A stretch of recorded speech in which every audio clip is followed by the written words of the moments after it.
अस्सलाम वालेकुम वरहमतुल्लाहि वबरकातुहू। दोस्तों आउं एनिसन अब्बासी आहियां। जेकर मुंहिंजो चैनल पहिरियों दफ़ो ॾिसी ऐं ॿुधी रहिया आहियो त बराए महिरबानी मुंहिंजे चैनल खे सब्सक्राइब कंदा, बेल आइकन खे क्लिक कंदा। जेकॾहिं मुंहिंजी ऑडियो पसंदि अचे त उनखे लाइक कंदा ऐं कमेंट बॉक्स में पंहिंजी राय खां आगाह कंदा। किताब जो नालो आहे लोक कहाणियूं जुल्द टियों, परियुनि, देवनि, जादूगरनि, डाइणियुनि ऐं नजूमियुनि जूं ॻाल्हियूं। मुरतब डॉक्टर नबी बख्श खान बलोच, छपाईंदड़ सिंधी अदबी बोर्ड जाम शोरो सिंध, छापो 5 जनवरी 2014 ईस्वी। हीअ ॻाल्हि उत्तर ताल के रोहिड़ीअ मां अब्दुल रज़ाक मेमुण खां मिली। कहाणी आहे इश्क, शहज़ादो ऐं पदमा परी। हिकिड़ो बादशाहनि जो बादशाह त पाण अलाह आहे, पर हीउ कूड़ीअ दुनिया जे हिकिड़े टुकड़े जो बादशाह हो। धणीअ जो ॾिनो सभु कुझु होसि। दुनिया में जेको ॾुख होसि त फ़क़ति औलाद जो। केतिरा ई पीर फ़क़ीर हकीम तबीब पुछायई पर वरियो कुझु बि कोन। नेठि बादशाह हिकिड़े ॾींहुं नाउमीद थी मंजी खणी वञी विच शहर में वेही रहियो। हर को खेसि ॾिसी हलियो वेंदो। नेठि हिकिड़ो फ़क़ीर अची उतां लांघाऊ थियो त हिन खां दिलि जो हाल पुछियो त ऐं ख़ुदा जा बंदा, तोसां कहिड़ी वेदन आहे? बादशाह चयुसि त फ़क़ीर साईं, उन इहा ॻाल्हि खे छॾे ॾे, जेॾे जो आहीं तेॾे रवानो थी। पर फ़क़ीर चयुसि त तॾहिं बि ॿुधाए त सही। तंहिं ते बादशाह सॼी ॻाल्हि करे ॿुधायसि। ॻाल्हि ॿुधी फ़क़ीर चयुसि त बसि एतिरी ॻाल्हि। पोइ फ़क़ीर हथ खणी खेसि दुआ कई ऐं चयईं त बादशाह तोखे हिकिड़ो पुटु थींदो, पर 3 ॻाल्हियूं यादि रखिजे। जे उन्हनि खे विसारींदे त तकलीफ़ ॾिसंदे। उहे हीअ आहिनि त पंहिंजे पुट जो नालो इश्क शहज़ादो रखिजे, ॿी त खेसि हिकिड़ी अंधारी कोठीअ में तालीम ॾियारिजे, ऐं टी त जवानीअ में सामूंडी घोड़ो न वठी ॾिजईंसि। उहे हिदायतूं करे फ़क़ीर रमंदो रहियो ऐं बादशाह बि ख़ुशि थी अची महलात भीड़ो थियो। कनि ॾींहंनि खां पोइ फ़क़ीर जे दुआ सां बादशाह खे पुटु ॼाओ।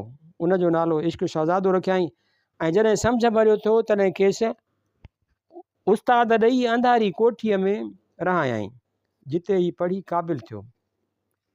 हिकिड़े ॾींहुं इश्क शहज़ादे पंहिंजे उस्ताद खां पुछियो त असांजो मुल्क फ़क़ति हेतिरो आहे या ॿियो बि को मुल्क आहे? उस्ताद जवाबु ॾिनुसि त बाबा, तव्हांजो मुल्क ॿियो बि घणो ई आहे। उहो ॿुधी शहज़ादे खे दिलि में पंहिंजे मुल्क ॾिसण जो शौक़ु जाॻियो। कनि ॾींहंनि खां पोइ उस्ताद खे बादशाह घुरायो ऐं इश्क शहज़ादे बाबति पुछियो, जंहिं ते उस्ताद बादशाह खे ॿुधायो त जिंदा क़िबला, शहज़ादो हर तरह क़ाबिल आहे ऐं भली हिन खे हाणे ॿाहिरि जो सैर करायो। बादशाह इश्क शहज़ादे खे अंधारी कोठीअ खां ॿाहिरि कढियो ऐं वज़ीरज़ादो हमराह करे ॾिनईंसि। शिकार ऐं घुमण लाइ खेनि उठ ॾिनई, जंहिं ते चढ़ी घुमंदा वठंदा हुआ। पर थोरे ई वक़्त खां पोइ हू उठ जे सवारीअ खां कक थी पियो, जंहिं करे शहज़ादे बादशाह खे चयो, जंहिं वरी खेनि हाथी ॾिना। पर हाथियुनि बि शहज़ादे खे मज़ो न ॾिनो।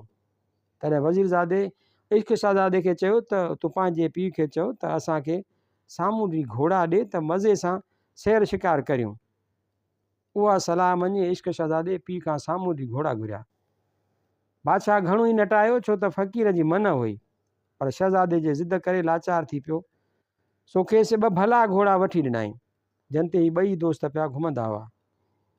हिकिड़े ॾींहुं दस्तूर मूजिबि इश्क शहज़ादो ऐं वज़ीरज़ादो घोड़नि ते चढ़िया पिए विया त साम्हूं हिकिड़ो घोड़ो ईंदो ॾिठऊं, जंहिंखे सोना संज पियल हुआ, पर मथे सवारु चढ़ियल कोन हो। घोड़ो सिधो अची हिननि जे अॻियां बीठो। शहज़ादे वज़ीरज़ादे खे चयो त उन जे घोड़े खे झल। वज़ीरज़ादे घोड़े तां लही, जीअं ई उन खे वठण जी कोशिशि कई तीअं घोड़े हिन खे वठणु न ॾिनो ऐं भॼी वियो। शहज़ादे खे ॾाढी चिड़ लॻी ऐं चयाईंसि त तूं घोड़े खे वठी नथो सघीं। सो चिड़ ऐं खार में नका कयईं हम न तम, घोड़े तां लही यकदमि वञी घोड़े खे झलियाईं ऐं टप ॾेई मथसि चढ़ी वेठो। शहज़ादे जो चढ़ण ऐं घोड़े जो उॾामण, बसि घड़ीअ खन में शहज़ादे खे उॾारे अलाए जे कहिड़े पासे खणी गुम थी वियो ऐं वज़ीरज़ादो उते जो उते बीठो रहियो। वेचारे वज़ीरज़ादे खे अची सिर सां लॻी त हाणे बादशाह खे कहिड़ो जवाबु ॾींदुसि। नेठि वेचारे हिकिड़ो कूड़ ठाहे अची बादशाह खे चयईं त जिंदा क़िबला, शहज़ादो हरण जे कढ तलाउ ॾांहुं वियो ऐं घोड़े तां किरी पियो ऐं तलाउ में ॿुॾी वियो। बादशाह यकदमि माण्हू मोकिले सॼे तलाउ में ॻोल्हा कराई, पर लाश हथु न आयो।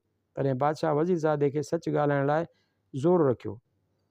नेठि वज़ीरज़ादे सची ॻाल्हि कई त अहिड़ीअ तरह सां शहज़ादे खे हिकिड़ो अज़ग़ैबी घोड़ो उॾाए खणी वियो। उहा ॻाल्हि बादशाह खे दिलि सां लॻी जो फ़क़ीर बि मना कई हुई। बादशाह खे पुट जे जुदाईअ जो एतिरो त ॾुख थियो जो बादशाह तर्क करे महलात जी कुंड वसाए वेही रहियो ऐं हुकूमत जो वाॻू वज़ीर जे हवाले करे छॾियईं। वज़ीर जे दिलि में अची शैतान जाॻियो ऐं ख़्यालु कयईं त मतां कंहिं वक़्तु इश्क शहज़ादो मोटी अचे ऐं मूंखां बादशाही खसी वञे, तंहिं करे ॻुझ ॻोह में पड़ो घुमाए छॾियईं त जिते बि इश्क शहज़ादो कंहिंखे मिले त यकदमि क़ैद करे मूं वटि आणे त खेसि इनाम ॾिनो वेंदो। इश्क शहज़ादो जंहिं घोड़े ते चढ़ी उॾरियो हो उहो हिकिड़ो देव हो जो हिननि खे पंहिंजे मुल्क खणी आयो ऐं हिन खे पंहिंजो पुटु करे रखियईं। इश्क शहज़ादो उन इहे देवनि जे मुल्क में बेफ़िक्र घुमंदो वधंदो हो। घुमंदे घुमंदे हिकिड़े ॾींहुं परियुनि जे मुल्क में वञी निकितो। उते हिकिड़ो महलात ॾिसी उन में घिड़ी वियो। छा ॾिसे त सुभान अल्लाह, अजब रंग लॻो पियो आहे। महलात में रखियल हर शइ सोनी हुई। इश्क शहज़ादे खे अची उञ लॻी, सो हिकिड़ी सोने दिले मां पाणी पी अञा पलंग ते लेटियो त निंड अची वियसि। इतफ़ाक़ सां उहो महलात पद्मा परीअ जो हो। जा कंहिं कम सां ॿाहिरि निकिती हुई, सा जॾहिं पंहिंजे सहेलियुनि सां मोटी आई तॾहिं हिकिड़े आदमज़ाद खे पंहिंजे पलंग ते सुतल ॾिसी ॾाढी हैरान थी। उते संदसि सहेलियुनि खे चयो त असांखे इजाज़त ॾे त हिन खे खणी उछलायूं त सरियां जेॾा दाणा थी वञे। पर पद्मा परीअ चयो त न, हीउ को मुसाफ़िर आहे, पहिरीं हिन खां हाल अहिवाल वठणु घुरिजे। सो उहो पलंग जे भरिसां वेही रही। उन जी ॻाल्हि तां संदसि सहेलियुनि खे ॾाढी कावड़ लॻी, सो यकदमि मोकिलाए हलियूं वयूं। कुझु वक़्त खां पोइ इश्क शहज़ादो जाॻियो, परीअ खे वेठल ॾिसी ॾाढो अजब लॻुसि। उते पद्मा परीअ खां हाल अहिवाल वरितो, जंहिं ते हिन ॿुधायो त फलाणे देव जो पुटु आहियां ऐं भुलिजी हिते अची पहुतो आहियां। इश्क शहज़ादो बादशाही ॿारु हो ऐं निहायत सुहिणो हो। उन ते पद्मा परी अॻे ई मोहत थी पई हुई।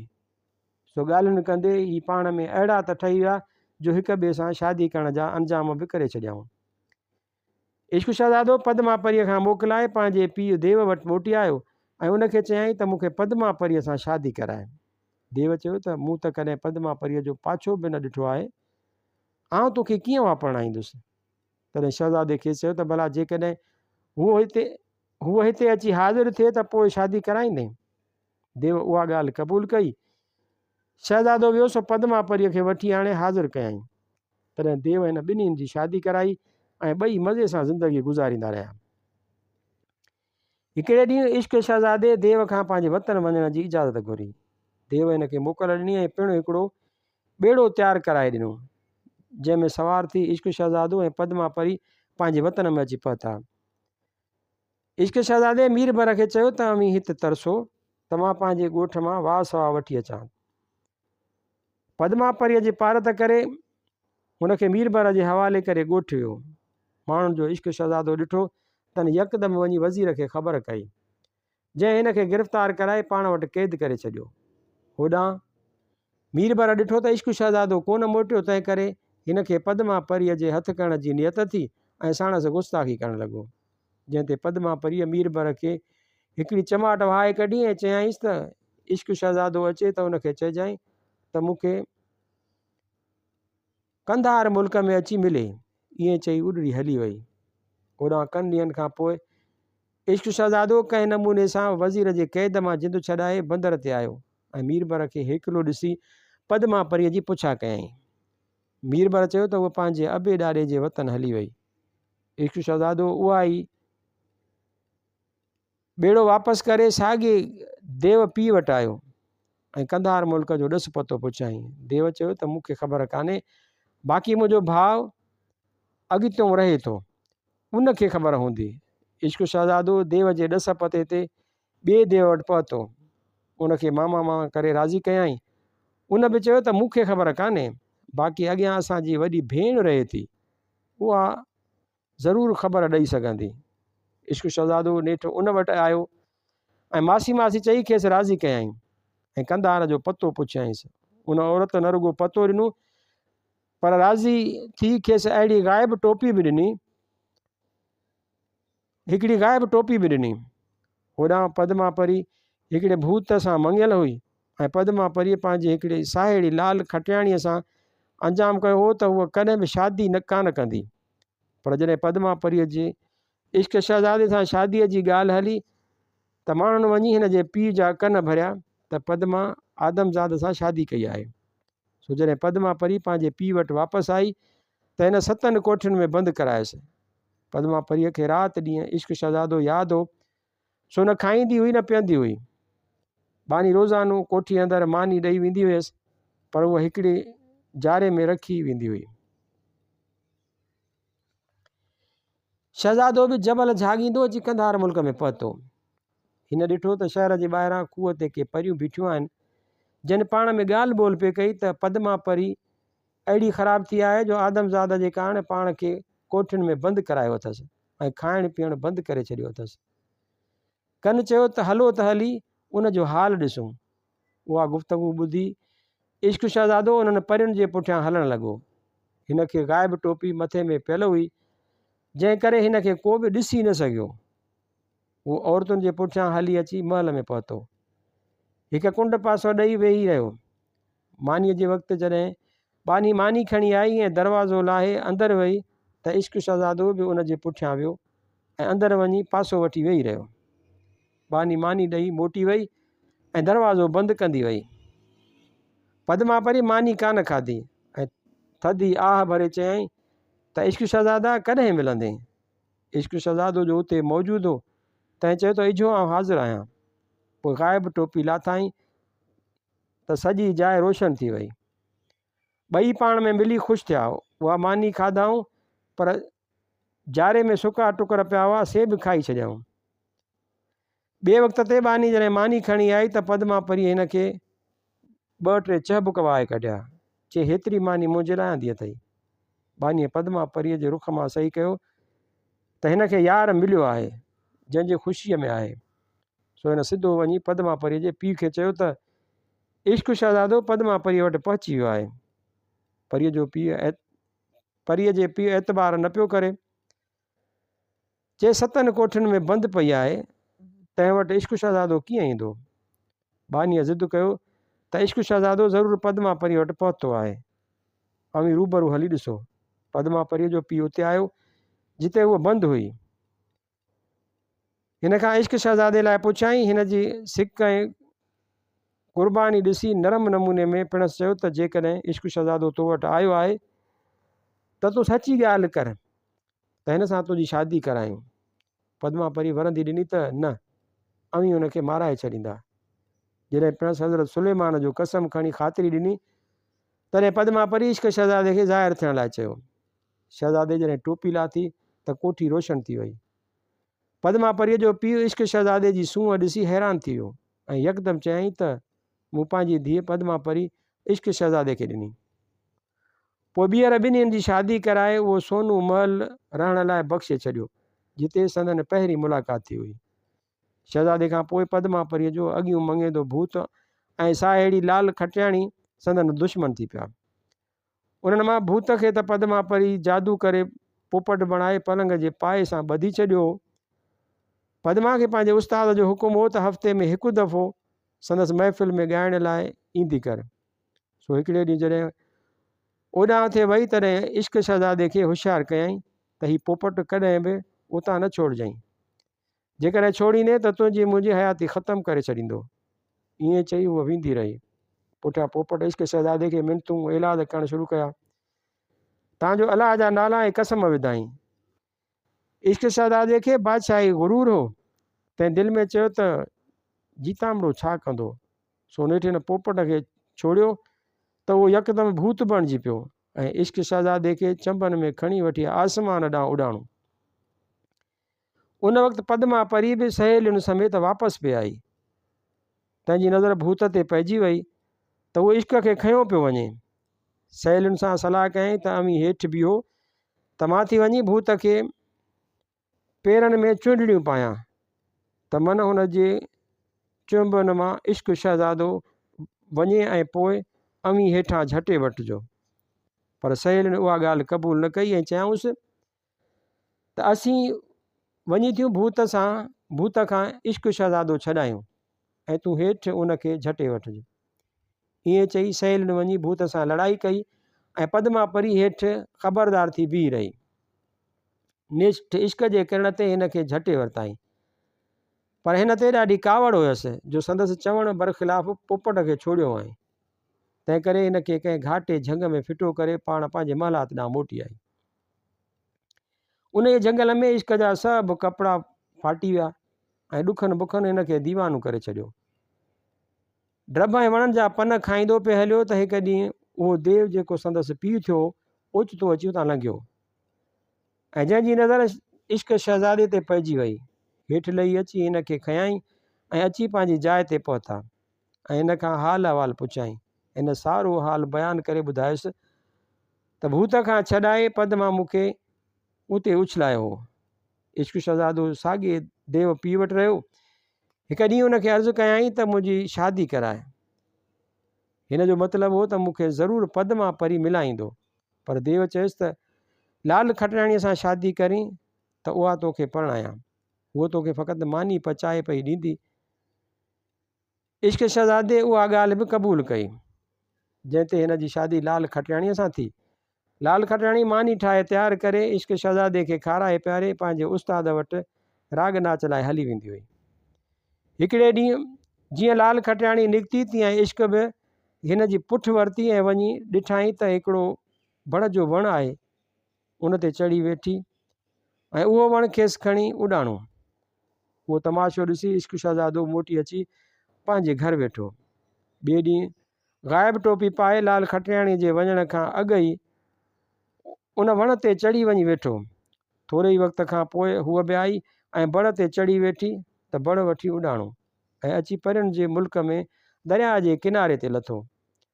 लाल खटराणी वण तां लही दरिया तां हथ मुंहुं धोई महलात में वेही, जिते पद्मा परी ऐं उन जूं 7 सहेलियूं ईंदियूं हुयूं ऐं राग ऐं नाच कंदियूं हुयूं। इश्क शहज़ादे बि लाल खटराणीअ जी पुठि कान छॾी ऐं वञी अंदरि महल में धुकड़ाईअ जे भरिसां वेही रहियो। पद्मा परी नाच पियो कयो ऐं ॿिया सभु नशनि में मख़मूर हुआ। इश्क शहज़ादे ॾिठो त धुकड़ाई बि नशे में झूटा पियो खाए, सो हिन खे सेरे पाण धुकड़ वेही वॼाइण लॻो। पद्मा परी ॾाढी मौज सां नाच कयो, जंहिं करे संदसि उस्ताद मथसि ॾाढो राज़ी थियो ऐं हिकु वींडो लाहे खेसि ॾिनई। पद्मा वरी उहो वींडो खणी इश्क खे धोकिड़ी सम्झी ॾिनो। महफ़िल पूरी थियण ते इश्क यकदमि अची बण जे वण ते वेठो ऐं अची घर पहुतो। लाल खटराणीअ मानी तयारु करे रखी, पर ॾिसे त अॻे ॾींहं वारी मानी बि जीअं जो तीअं रखी आहे। तंहिं करे हिन इश्क शहज़ादे खे वञी निंड मां जाॻायो। हिन जाॻंदे ई 2-3 लकुण लाल खटराणीअ खे वहाए कढिया ऐं चयाईंसि त आउं पद्मा परीअ जे महफ़िल में वियो हुउसि ऐं धुकड़ पियो वॼायमि, जंहिं ते हिन मूंखे हिकु वींडो इनाम ॾिनो हो। अड़े ॾिस, उहो मुंहिंजे चीच में पियो आहे। ॿिए ॾींहुं बि इश्क साॻीअ तरह वियो ऐं पद्मा परीअ जे नाच में धुकड़ वॼायई। महफ़िल ॾाढी लॻी ऐं उस्ताद राज़ी थी पद्मा खे हिकु हार ॾिनो, जेको हिन वरी इश्क शहज़ादे खे ॾिनो। अहिड़ीअ तरह हू हार हथु करे मोटी पंहिंजे घर आयो ऐं उहो हार बि लाल खटराणीअ खे ॾेखारियई, जंहिं करे लाल खटराणीअ खे ॾाढा खार लॻा ऐं उहे ॿई शयूं खणी उस्ताद वटि दाही थी वई त पद्मा परी मुंहिंजे मुड़ुस ते आशिक़ थी पई आहे ऐं हीअ शयूं उन खे ॾिनियूं अथसि। तंहिं ते उस्ताद पद्मा परीअ खां उन बाबति पुछा कई। पद्मा चयो त उहो मुंहिंजो मुड़ुसु आहे, अवां भली हिन खे घुराए पुछी ॾिसो। परियुनि जो उस्ताद इश्क शहज़ादे खे घुरायो, जंहिं चयो त पद्मा परीअ सां मुंहिंजी घणे वक़्त खां शादी कयल आहे। उस्ताद फ़ैसिलो कयो त पद्मा परीअ खे 7 सहेलियुनि ऐं लाल खटराणीअ सां गॾु कतार में बीहारियो। जेकॾहिं इश्क पद्मा खे सुञाणे वियो त पोइ हिन जी ॻाल्हि सची, न त कूड़ो आहे। पद्मा परी ऐं संदसि 7 सहेलियूं हार सिंगार करे हिकु जहिड़ी पोशाक पारे अची कतार में बीठियूं। पद्मा परीअ खे विच में बीहारियऊं ऐं ॿियूं हिन जे पासनि खां बीठियूं। इश्क आयो जंहिं 2 चकर लॻाया, पर पद्मा परीअ खे सुञाणे न सघियो। 3 भेरे जॾहिं आयो पिए त पद्मा परीअ दिलि में चयो त हींअर इश्क कूड़ो थी पवंदो, तंहिं करे पंहिंजी चीच ॿाहिरि कढी छॾियईं। जंहिंमें विंडो पियल होसि। उहो विंडो इश्क शहज़ादे जो ॾिनल होसि, जंहिंखे ॾिसी यकदमि पद्मापरीअ खे कतार मां कढी ॿाहिरि कयईं, जंहिं ते टियों दफ़ो उस्ताद जे हथनि सां इश्क शहज़ादे ऐं पद्मापरीअ जी शादी थी। उन खां पोइ इश्क शहज़ादो पंहिंजे देव पीउ वटि आयो ऐं उन खां देवनि जे लश्कर जी मदद घुरियाईं, जंहिं ते हिन खेसि देवनि जो लश्कर साण करे ॾिनो।